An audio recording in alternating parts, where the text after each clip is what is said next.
लगभग 2000 वर्ष पहले सारी मानव जाति को बचाने के उद्देश्य से अपनी सारी महिमा और स्वर्ग का अपना सिंहासन पीछे छोड़कर यीशु इस संसार में आए। लेकिन उस समय ज्यादातर इजरायली जो परमेश्वर पर विश्वास करने का दावा करते थे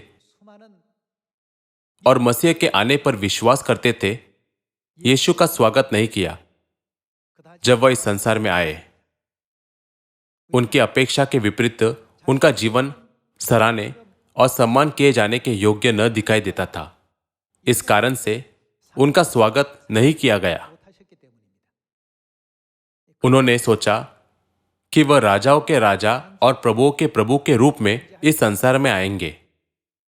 उन्होंने यह भी सोचा कि भले ही वे शरीर में इस पृथ्वी पर आए, सब उन्हें पहचानेंगे और उनका स्वागत करेंगे।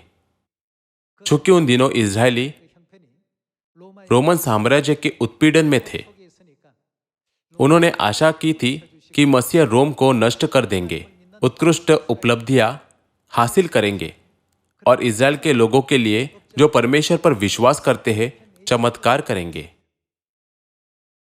लेकिन मसीह उनकी अपेक्षाओं से पूरी तरह से विपरीत प्रकट हुए। बाइबल गवाही देती है कि परमेश्वर की योजना मनुष्य के विचार से अलग है, जैसे आकाश पृथ्वी से अलग है।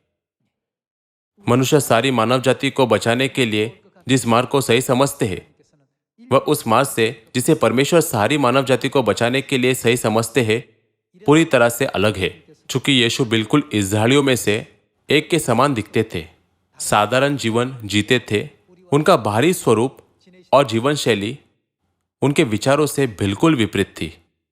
वह जानते थे कि इन परिस्थितियों के कारण लोग ठोकर खाएंगे, इसलिए उन्होंने कहा, धन्य है वह जो मेरे कारण ठोकर न खाए। यीशु ने अपने जीवन उसी प्रकार जिया जैसे हम जीते हैं। उनके पिता यूसुफ थे, उनकी माता मरियम थी और उनके पास शारीरिक भाई और बहनें भी थी। चूंकि उनका परिवेश ऐसा था, ज्यादातर लोगों ने सोचा, कैसे यह व्यक्ति परमेश्वर हो सकता है? कैसे गलील से कोई भविष्यवक्ता प्रकट हो सकता है? इजरायली यीशु को एक भविष्यवक्ता की श्रेणी का भी नहीं समझते थे। इसलिए यीशु ने कहा, मेरे शारीरिक स्वरूप के द्वारा आत्मिक दुनिया को समझने के बजाय तुम्हें विश्वास की आत्मिक आंखों से मुझे देखना चाहिए। तब तुम समझोगे मैं क्यों यह सब कार्य कर रहा हूं। जब यीशु ने छोटे गद्दे पर बैठकर यरूशलेम में प्रवेश किया और उन्होंने मरकुस की 18 पर रोटी और दाखमधु के द्वारा नई वाचा की घोषणा की, उन्होंने इन सभी बातों को बाइबल में पहले से लिखी भविष्यवाणी के अनुसार पूरा किया।